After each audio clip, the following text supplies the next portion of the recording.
Glory to God, here's Son, and Team Quote 2, the reunited three most powerful.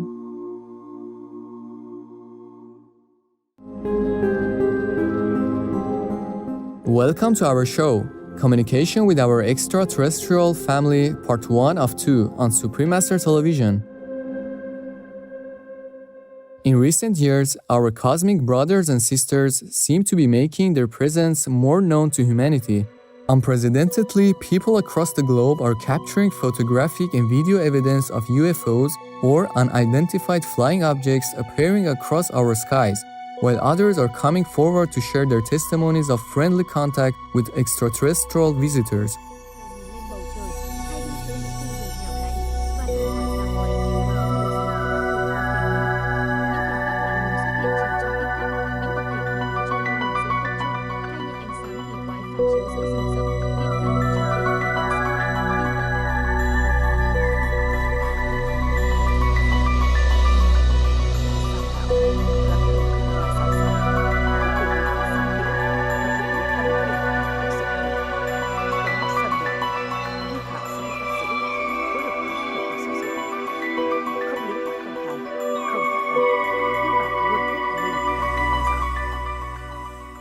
In this two-part series, we feature some of the most intriguing encounters between Earthborn humans and extraterrestrials, as well as spotlight the simple steps humanity must take to join the peaceful and advanced civilizations among the stars.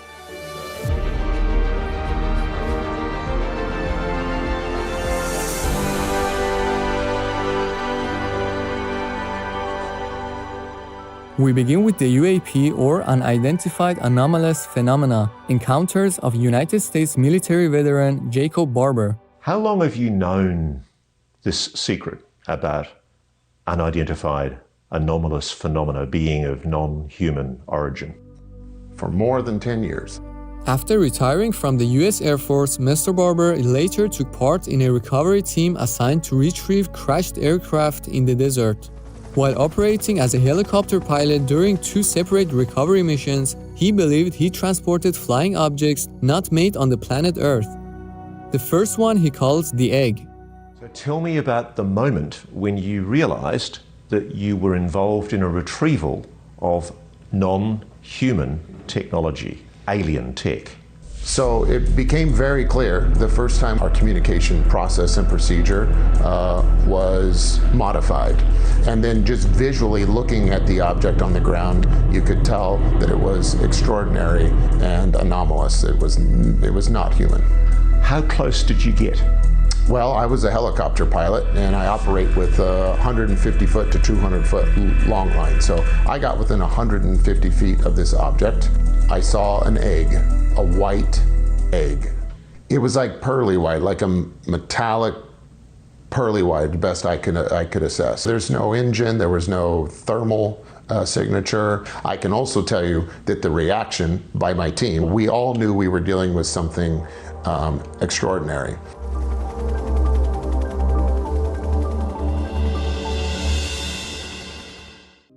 NewsNation Media Company obtained video footage that appears very similar to the scene and non-human craft Jacob Barber described. That's an egg-shaped UAP suspended from a 150-foot long line.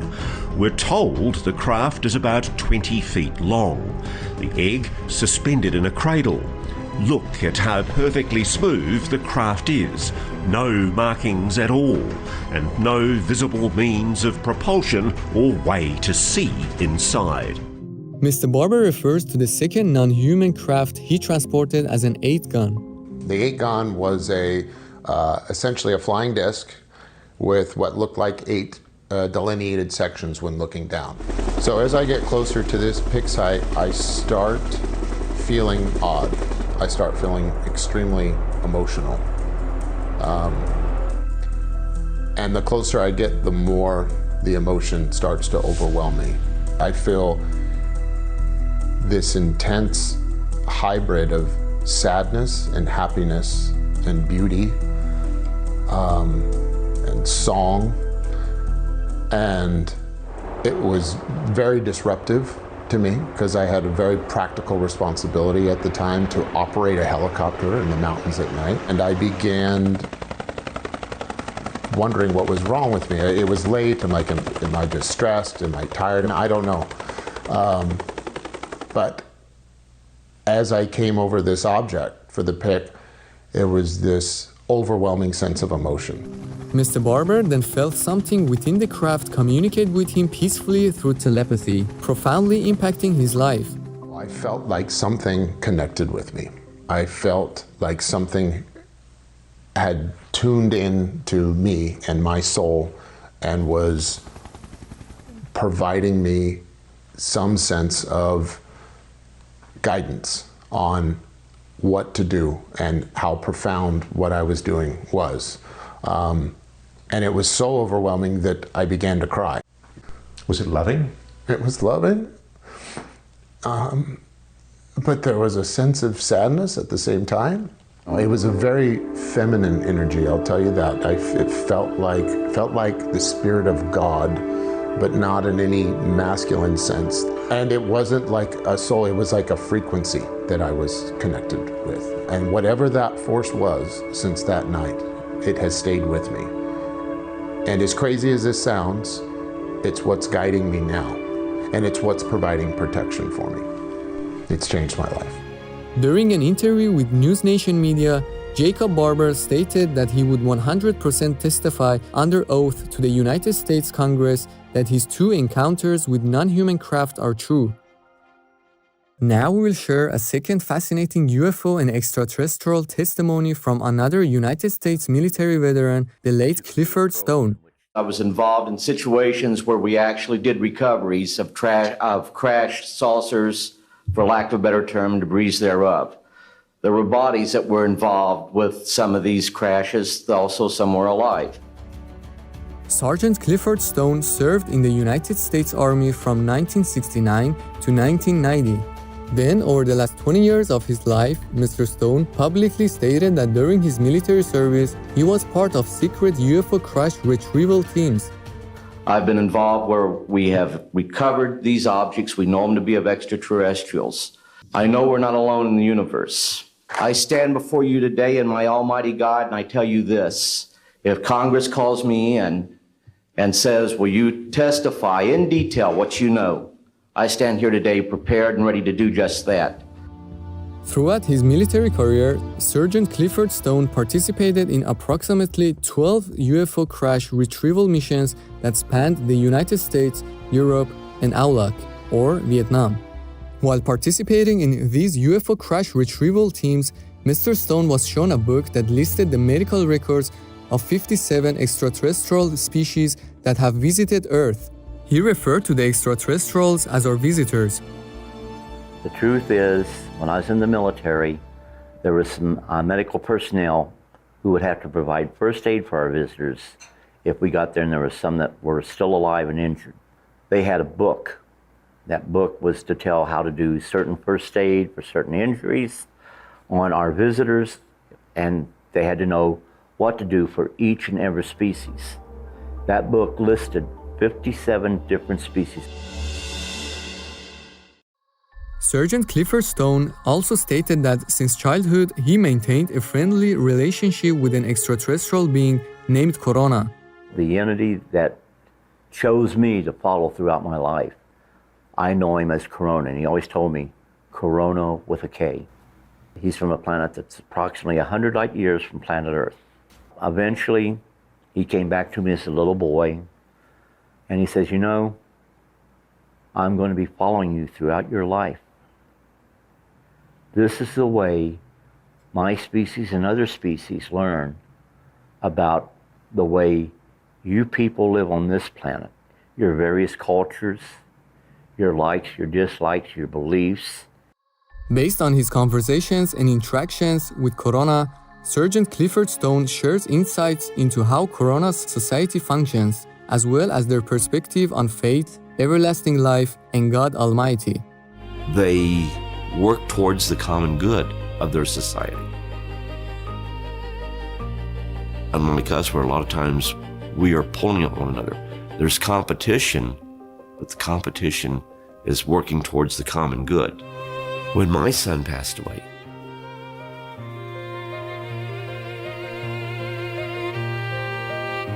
Corona, I think, mourned with me. And I always, even today, I visit his grave.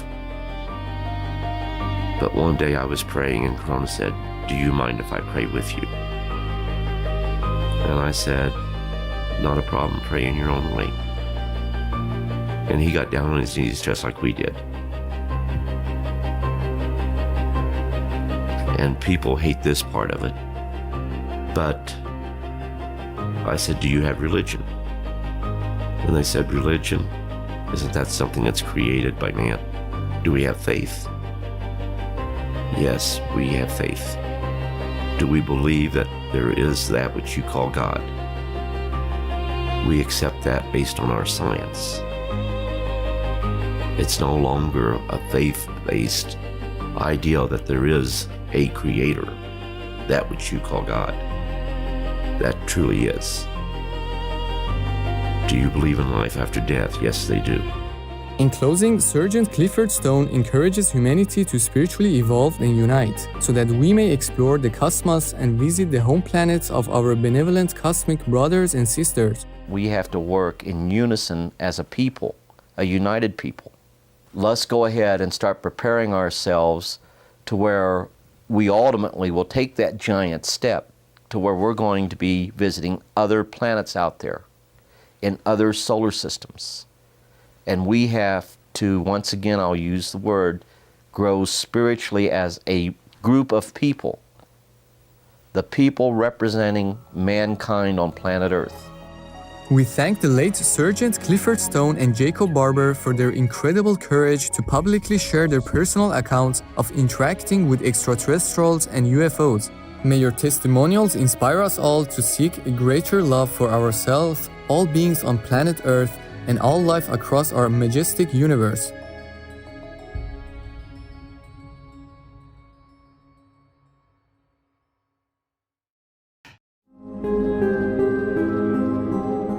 Welcome to our show, Communication with Our Extraterrestrial Family, Part 2 of 2 on Supreme Master Television.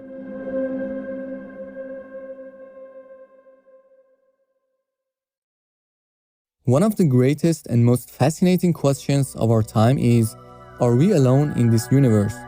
With trillions of stars and planets spanning our majestic cosmos, it would seem quite perplexing to believe that Earth is the only planet with intelligent life.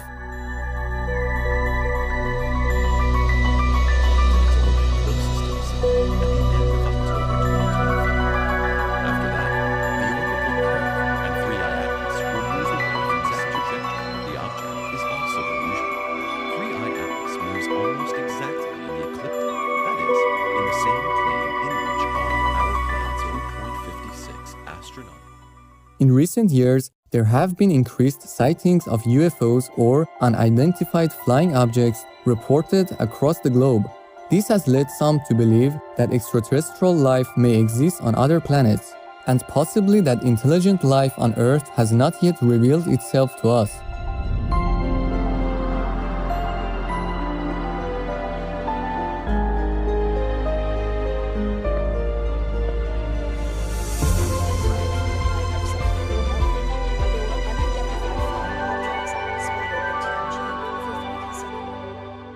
Today, in the second part of our series, let's explore two more remarkable testimonies that describe peaceful interactions between humans and advanced beings from other planets.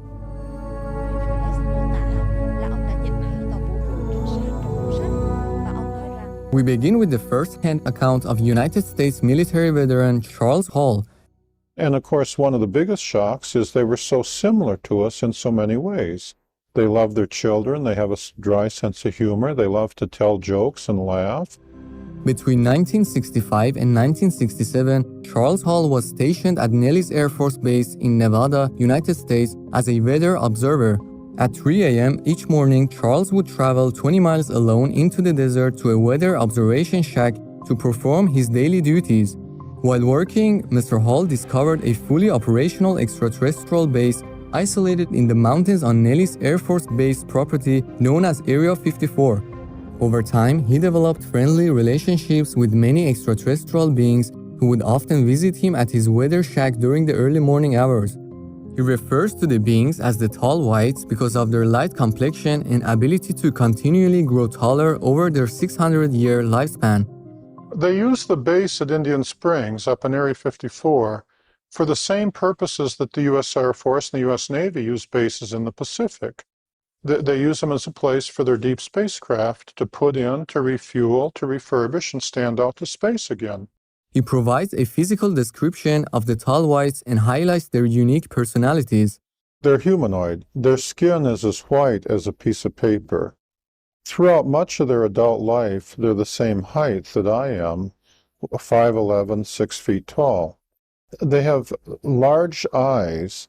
Their eyes are perhaps twice as large as ours, and their eyesight is as good, at least, as that of a cat, and their hearing is as good as, at least, as that of a dog. They're capable of making sounds with their vocal cords that humans can't hear. Their lips are not as prominent as humans, and they don't have teeth, they just have ridges, because they're plant eaters, they don't eat meat. They were really quite friendly. Each one of them was an individual. You had to deal with each one of them as individuals. It took a while to get used to that, and it became a process of getting to know each one to the extent that you dealt with them like people.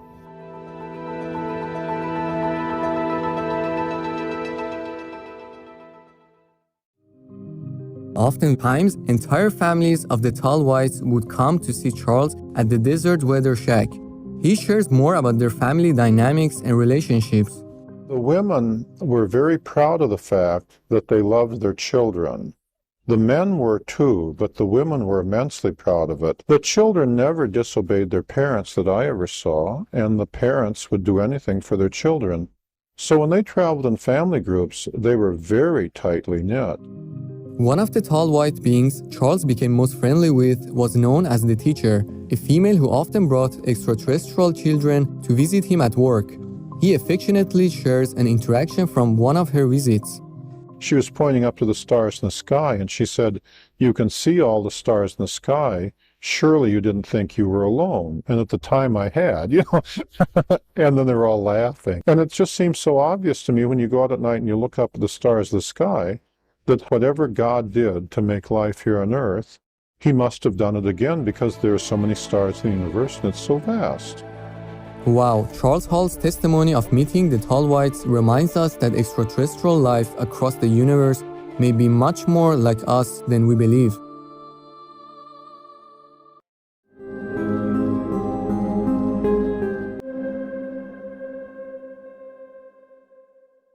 So they're really afraid of us, our violence, and they're waiting for us to get out of this violence and get all of these wars and everything out of the picture.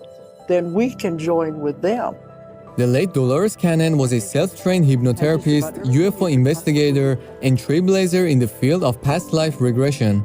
During her 40-year career, she developed the quantum healing hypnosis technique, or QHHT, which allowed her to tap into her patients' subconscious minds and past lives.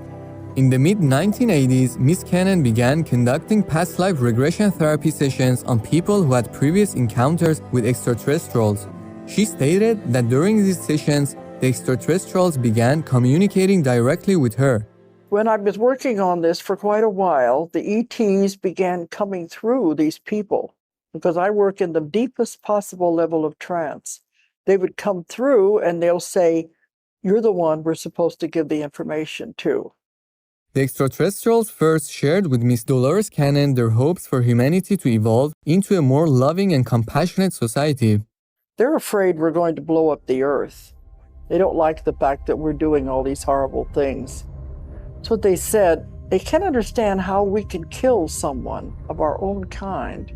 It just doesn't make sense to them at all. We can't join them until we get through with the violence and these wars that we're having right now. We have to get through all of that first. They have tried and tried to help us repair the old earth that we're on. We have damaged it so much They said we have polluted the waters, we have polluted the earth, the sky, the dirt, the animals, everything is suffering. Ms. Cannon was also provided with insights into the multitude of extraterrestrial species and spacecraft traveling across the universe. I call them they, but they are huge groups. There are many different types, and there are many different types of craft. The huge mother craft are like cities within cities. They're enormous. And they have many people on board these craft of different races from all over the universes. It's much bigger and much wider than you could ever imagine. But they all have their jobs to do, and there are things that they're involved with.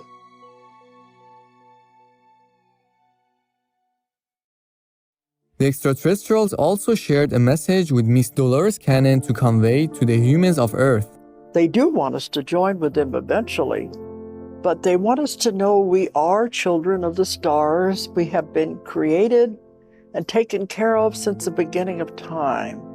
They have no desire to harm us. They are our caretakers, and they love the species because they love the way it's been developing. We're living in exciting times, and there's a lot ahead of us. We don't need to be held back by fear of the unknown. They're all there to help us. The extraterrestrials also highlighted for Ms. Cannon essential health and dietary practices that help uplift humanity to a higher state of being. But the very best thing they suggest eating is live food, as they call it, which they mean fresh fruits and vegetables. And that's what they keep telling everyone that comes if they're having problems, and they'll say, well, it goes back to your diet. This is what you need to be eating. And they said the importance of water is beyond belief. We don't have any idea the importance of water, that there's things in the water that the body absolutely must have, and a lot of it is being taken out by the way the water is filtered.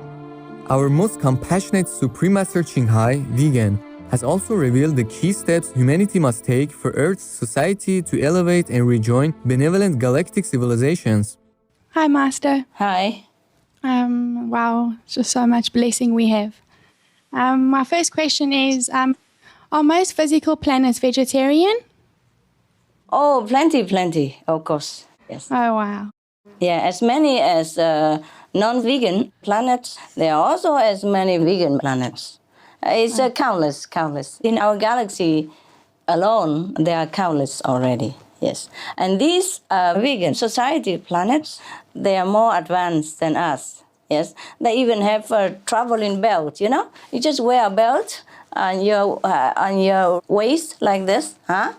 Yes. And then when you want to go somewhere, just push a button. Wow. Yes. Yeah. That's really cool. Yeah, very cool. Push a button and you just fly, you know? Yes. Wow. Thank you so much. That is just one of the so-called inventions of their planet. There's much more that we could never dream of. But we will have it.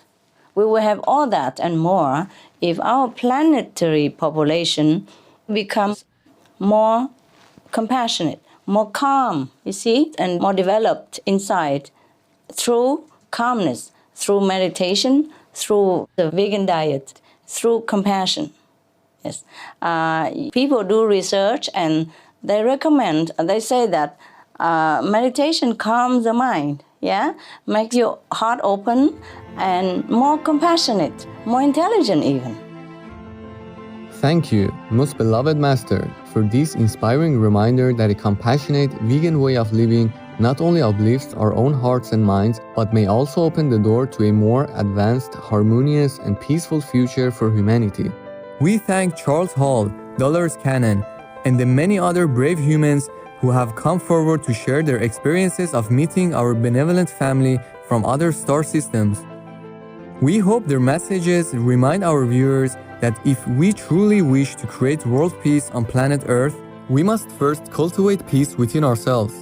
The first step toward this planetary upliftment is embracing a compassionate, healthy, and delicious vegan lifestyle.